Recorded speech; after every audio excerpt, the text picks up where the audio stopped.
Good morning, good evening dear student, welcome to our type classes. Chemistry classes में आपका काफ़ी स्वागत है।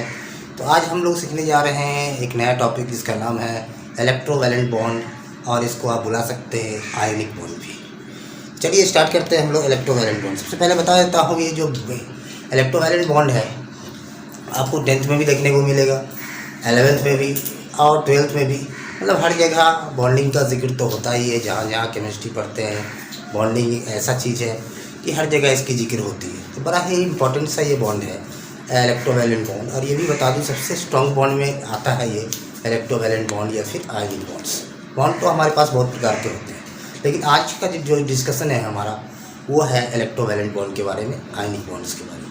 तो चलिए सबसे पहले हम बात करेंगे कि इलेक्ट्रोवैलेंट बॉन्ड कब बनता है, क्या कंडीशन है, क्या होता है। ये सब चीज़ हम लोग इस वीडियो के माध्यम से सीखेंगे। इलेक्ट्रोवैलेंट बॉन्ड, ठीक है। तो इलेक्ट्रोवैलेंट बॉन्ड का दूसरा नाम है, आप इसको बोल सकते हो क्या, आयोनिक बॉन्ड। तो सबसे पहले बताता हूँ कि इलेक्ट्रोवैलेंट बॉन्ड तो कहता है कि ऐसा बॉन्ड, ठीक है। बॉन्डिंग का मतलब ही होता है कि एटम के बीच में जो फोर्स ऑफ अट्रैक्शन, किसी भी मॉलिक्यूल में या फिर पॉलीएटॉमिक आयंस में जो एटम्स मौजूद है उसके बीच में जो फोर्स ऑफ अट्रैक्शन ऑपरेट करता है, दैट इज कॉल्ड आपका केमिकल बॉन्ड, बॉन्डिंग बोला जाता है। कह सकते हैं एटम के बीच में क्या है, एक तरह से किसी भी मॉलिक्यूल में या फिर पॉलीएटॉमिक आयन में एटम के बीच में एक फ्रेंडशिप है, दैट इज कॉल्ड आपका बॉन्ड, उसको बोलते हैं। तो यहाँ पे जो बॉन्ड का फॉर्मेशन होता है, इलेक्ट्रोवैलेंट बॉन्ड का फॉर्मेशन कैसे होता है कि bye the transfer of electron charge, ठीक है। जैसे मान लें, समझने के लिए आप देखिए कि कोई एक्स है, ठीक है, एक एटम एक्स है और एक एटम एक वाई है, ठीक है। तो ये दोनों के बीच में अगर हम देख रहे हैं, ये दोनों एटम के बीच में बॉन्ड बन रहा है, कोई बॉन्ड बन रहा है, और वो बॉन्ड कैसा है, इलेक्ट्रोवैलेंट। कैसा है, इलेक्ट्रोवैलेंट, या फिर इसी को बोलते हैं आयन। इलेक्ट्रोवैलेंट है या फिर आयनिक। तो कैसे बना होगा, इस दोनों के बीच में जो फोर्स ऑफ अट्रैक्शन ऑपरेट कर रहा हो एक्स और वाई के बीच में, या फिर बोल सकते हैं एक्स और वाई के बीच में जो आपका फ्रेंडशिप है इस दोनों एटम के बीच में, ठीक है, किस प्रकार का है, कैसे बनता है। तो क्योंकि ट्रांसफर ऑफ इलेक्ट्रॉन के द्वारा बन रहा है। तो ट्रांसफर ऑफ इलेक्ट्रॉन का मतलब है कि एक इलेक्ट्रॉन अगर कोई एटम इलेक्ट्रॉन को ट्रांसफ़र कर रहा है, ठीक है, अगर ये इसको ट्रांसफ़र कर रहा है, ठीक है, तो ये इलेक्ट्रॉन को रिलीज़ करेगा और ये इलेक्ट्रॉन को क्या करेगा, एक्सेप्ट करेगा। इसके मतलब है, कह सकते हैं, the formation of bond takes place by the transfer of electron from one of the atom to the other atom, ठीक है। एक एटम से दूसरे एटम की ओर ट्रांसफर होगा, एक एक्सेप्ट करेगा। आप कहता है जो एक्सेप्ट करता है और जो ट्रांसफ़र करता है, जो एक एटम एक्सेप्ट करेगा और एक एटम आपका इलेक्ट्रॉन को ट्रांसफ़र करेगा। तो ध्यान देंगे, अगर ये इलेक्ट्रॉन को एक्स रिलीज़ करता है, ठीक है, इलेक्ट्रॉन को छोड़ता हो, तो अगर इलेक्ट्रॉन रिलीज़ करने का मतलब ये है कि इसके ऊपर पॉजिटिव चार्ज आएगा। इलेक्ट्रॉन रिलीज़ करेगा, ये अगर इलेक्ट्रॉन को त्यागेगा, छोड़ेगा, तो कैसा चार्ज इसके ऊपर आएगा, पॉजिटिव चार्ज आएगा। और ये अगर वही इलेक्ट्रॉन को ये अगर एक्सेप्ट करेगा, इसके ऊपर कैसा आएगा, नेगेटिव चार्ज आएगा। समझ रहे हो। तो अब देखिए, पॉजिटिव और नेगेटिव चार्ज क्रिएट हो चुका है। पॉजिटिव और नेगेटिव चार्ज के बीच में फोर्स ऑफ अट्रैक्शन ऑपरेट होगा, जो कि उस फोर्स ऑफ अट्रैक्शन का नाम दिया गया इलेक्ट्रोस्टैटिक फोर्स ऑफ अट्रैक्शन। कैसा है, इलेक्ट्रोस्टैटिक फोर्स ऑफ अट्रैक्शन। दो चार्ज के बीच में जो फोर्स लगता है उसको क्या बोलते हैं, electrostatic force. That electrostatic force is called electrovalent bond. यहाँ पे हम लोग क्या उसको बुला रहे हैं, इलेक्ट्रोवैलेंट बॉन्ड, ठीक है। इसी को बोला गया है, केमिस्ट्री में नाम दिया गया फोर्स को, उसको बोलते हैं बॉन्ड, केमिकल बॉन्ड।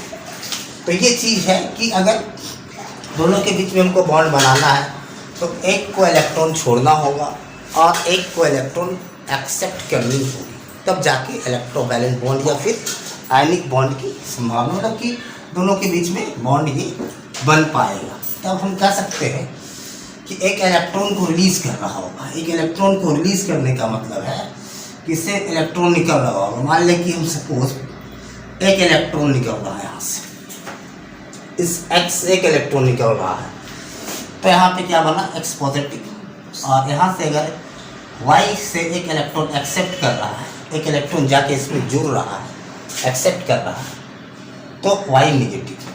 अब ये दोनों को मिला दिया जाएगा तो एक आपका मॉलिक्यूल का फॉर्मेशन हो जाएगा, और इस मॉलिक्यूल के बीच में जो फोर्स ऑफ अट्रैक्शन एग्जिस्ट करेगा, मीन जो एटम के बीच में फोर्स ऑफ अट्रैक्शन एग्जिस्ट करेगा, that is called electrovalent bond. समझ रहे बात को? अब है कि इसका थोड़ा सा आप डिफिनेशन लिख ले मेरे साथ, ठीक है? तो लिख सकते हैं कि formation of bonds takes place, formation of bond takes place by the transfer of electron from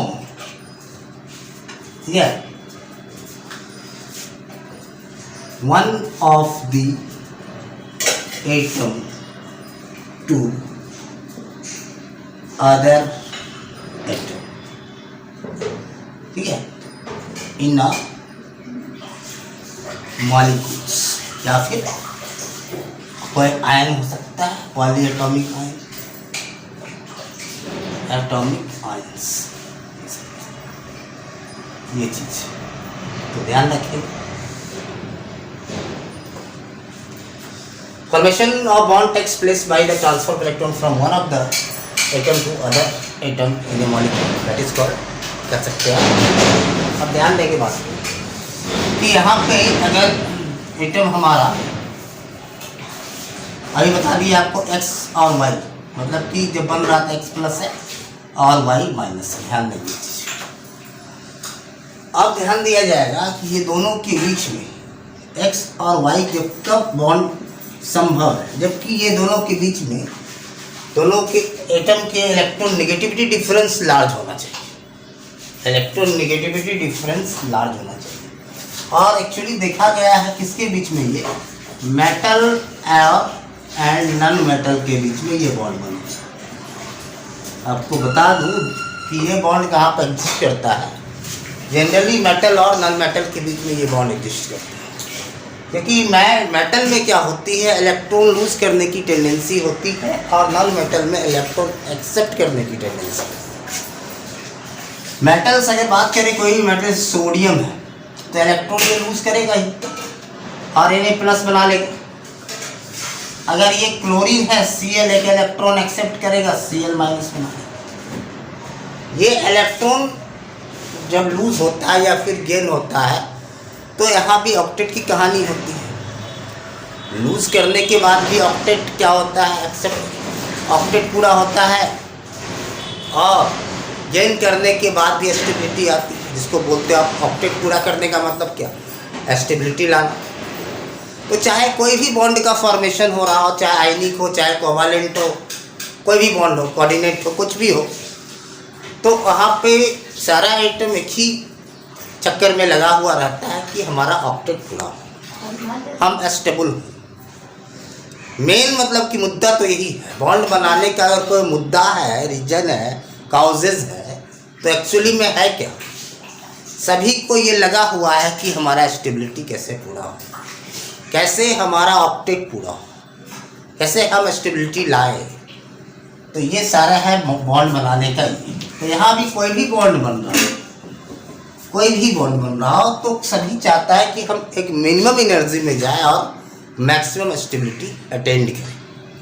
ये चीज़ जब भी बॉन्ड बनता तो बॉन्ड बनने का मतलब अट्रैक्शन ही होता है, रिपल्सन नहीं होता। जहाँ पर रिपल्सन आना शुरू होता है तो एटम एक दूसरे से भागता है।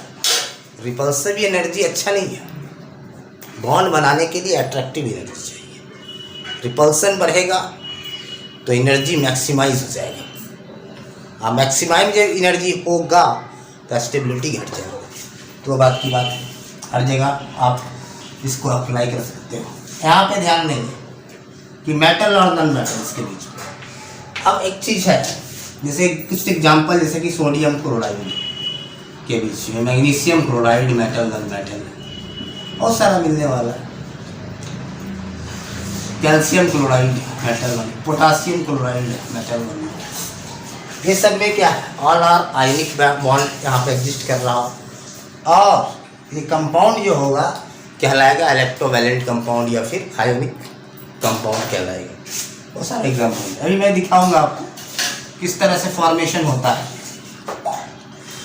इसे अब बात करते हैं फॉर्मेशन ऑफ सोडियम क्लोराइड कैसे बनेगा। Formation of NaCl sodium chloride, आपको दिखाना है कि किस तरह से सोडियम क्लोराइड का फॉर्मेशन होता है by the transfer of electrons from metal to non metals.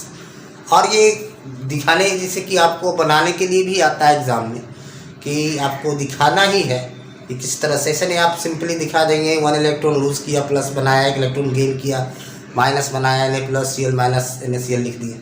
नहीं, आपको दिखाना पड़ेगा बाय द, अगर लिखा रहेगा so the formation of calcium chloride by the transfer of charges, transfer of electron, then you will have to show in your paper.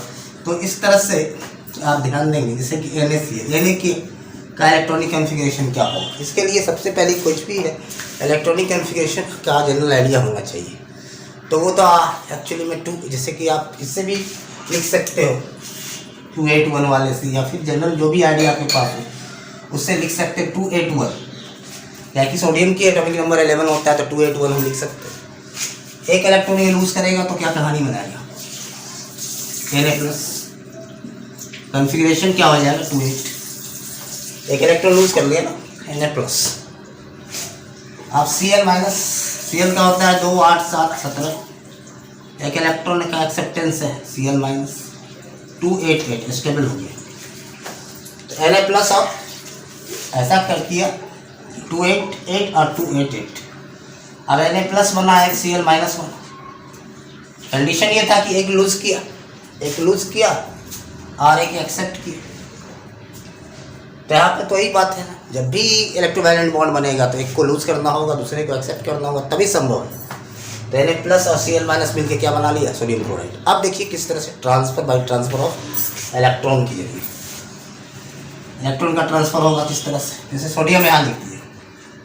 ध्यान दीजिए, इसके लिए सबसे पहला है कि अगर आप वैलेंस इलेक्ट्रॉन की जानकारी होना चाहिए कि वैलेंस क्या, जब भी याद रखें कि कोई भी बॉन्ड बनता हो तो पार्टिसिपेट करने वाला इलेक्ट्रॉन होता है valence electron. Core electron participate नहीं करते हैं ड्यूरिंग बॉन्ड फॉर्मेशन, ठीक है। Only the valence electron participate during the bond formation, either वो केमिकल बॉन्ड हो या फिर कोवैलेंट बॉन्ड हो। तो यहाँ पे वैलेंस इलेक्ट्रॉन सोडियम का क्या है 281 मतलब 1 है। क्लोरीन का वैलेंस इलेक्ट्रॉन 2 2 4 2 6 और 1 7 287 है। तो ये एक इलेक्ट्रॉन लूज करने पे फ़ायदा है इसको कि अगर लूज करता है तो लास्ट सेल में 8 इलेक्ट्रॉन आ जाता है, और ये गेन करता है तो लास्ट सेल में 8 इलेक्ट्रॉन प्राप्त करेंगे। तो फ़ायदा ये है कि ये लूज़ कर दे, ये लूज़ करके यहाँ जैसे ये इलेक्ट्रॉन लूज़ करेगा तो ये एक्सेप्ट यहाँ पे ट्रांसफ़र करेगा इलेक्ट्रॉन। जहाँ से इलेक्ट्रॉन चला प्लस, जहाँ पे इलेक्ट्रॉन गया वहाँ पे माइनस। समझ में आ रही बात है? तो लिख सकते हैं ये Na+ हो गया और Cl 2 हो गया, 2 4 हो गया, 2 6 हो गया, 7। आज समझ में आ रही? प्लस के ऊपर ध्यान रखें कितना हो जाएगा 2 2 4 2 6 और 2 8। समझ में आ रहा? 2 2 4 2 6 2 8 मैंने लिखा, क्लियर है? यहाँ पे क्या है 2 2 4 2 6 और 7, ठीक है।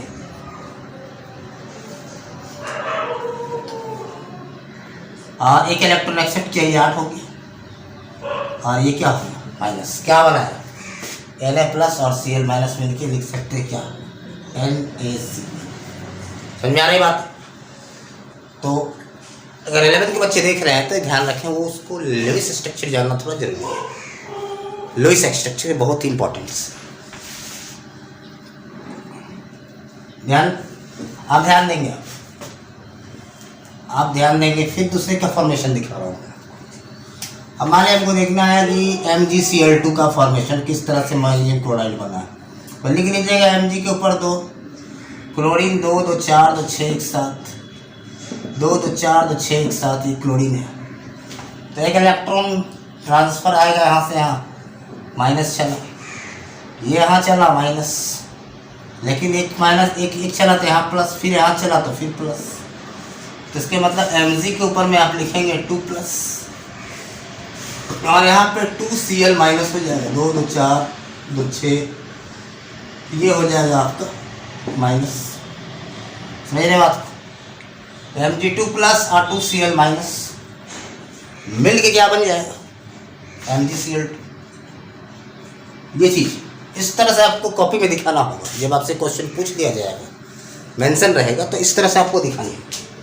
अब बात आती है, बहुत मेन चीज़ बताने वाला हूँ, आप छोड़ के नहीं जाइए, अभी तक मेन बात हुई ही नहीं। ठीक है, अब मेन बात होने वाला है कि फेवरेबल कंडीशन क्या है, यानी बॉन्ड कब बनेगा, ये क्या फेवरेबल कंडीशन है इसका। ठीक है, मतलब फेवरेबल कंडीशन का मतलब, कहने का मतलब है कि कब ये मेटल और नॉन मेटल हंसते हंसते बॉन्ड बनाएगा। मतलब कि बहुत, मतलब कि आसानी से बॉन्ड बन जाएगा। फेवरेबल कंडीशन क्या है, तो ये बड़ा ही इंपॉर्टेंट है कि फेवरेबल कंडीशन आता है एग्जाम में। Favourable condition for the formation of electrovalent bond या फिर आयोनिक बॉन्ड। चलिए आयोनिक बॉन्ड लिखते हैं। फेवरेबल कंडीशन के सबसे पहला फेवरेबल कंडीशन ये है कि जो मेटल आप लूज करता है, कि मेटल्स का आयोनाइजेशन एनर्जी जो होता है लो होना चाहिए। ठीक है, ionisation enthalpy should be low. Ionisation energy of metal should be low, बहुत कम होनी चाहिए। जितना कम का मतलब है बड़ा आसानी से इलेक्ट्रॉन लूज कर। आयनाइजेशन एनर्जी कम का मतलब है बड़ा आसानी से इलेक्ट्रॉन लूज कर। और जितना आसानी से इलेक्ट्रॉन लूज करेगा उतना तेजी से हमारा इलेक्ट्रोपॉजिटिव आयन का फॉर्मेशन होगा, कैटायन बन जाएगा। बड़ा फेवरेबल कंडीशन है। कैटायन तो चाहिए, लेकिन कैटायन बने कब, आसानी से कब बने, उस समय बने जब आयनाइजेशन एनर्जी मेटल का कम हो। तो आयनाइजेशन एनर्जी कम का मतलब है इलेक्ट्रॉन आसानी से लूज कर देगा वैलेंस शेल से। पहला, इससे फ़ायदा क्या होगा, क्या low ionisation energy of metal should be low. इससे फ़ायदा क्या होगा कि इजली फॉर्म इलेक्ट्रोपॉजिटिव आयन, जो कि हमको ज़रूरत है। इलेक्ट्रोपॉजिटिव आयन, जो कि इलेक्ट्रोपॉजिटिव आयन का मतलब, जैसे कि एग्जांपल देखिए, Na plus Mg2 plus Al3 plus Ca2 plus, बहुत पॉजिटिव रेडिकल का फॉर्मेशन बड़ा आसानी से हो जाएगा जब आयनाइजेशन एनर्जी कम रहेगा किसी मेटल का। तो उतना ही तेजी से हमारा बन जाए इलेक्ट्रो नेगेटिव आयन। कब बनता है, जब electron affinity should be high. Electron affinity should B large, should be high होना चाहिए इलेक्ट्रॉन एफिनिटी। मतलब इसका मतलब, कहने का मतलब है कि electron accepting tendency large, electron accepting tendency large, मतलब कि इजली फॉर्म इलेक्ट्रो वैलेंट या फिर इलेक्ट्रोनेगेटिव आयन।